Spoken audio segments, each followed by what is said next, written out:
នេះជាវីដេអូសកម្មភាពខ្លះៗនៅកន្លែងធ្វើការចាថ្ងៃនេះក្រុមការងារខាងអង្គរ Tempora Boutique បានរៀបចំជាកាដូជូនទៅដល់ភ្ញៀវចាជាការថ្លែងអំណរគុណដល់គាត់ដែលគាត់បានអញ្ជើញស្នាក់នៅជាមួយយើងភ្ញៀវ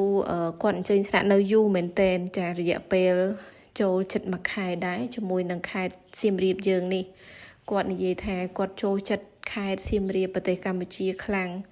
គាត់មានអារម្មណ៍សប្បាយចិត្តហើយ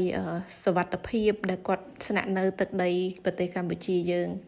ហើយពួកយើងក៏បានរៀបចំជាកាដូក្រមាខ្មែរជូនទៅដល់គាត់ហើយយើងបានបង្ហាញ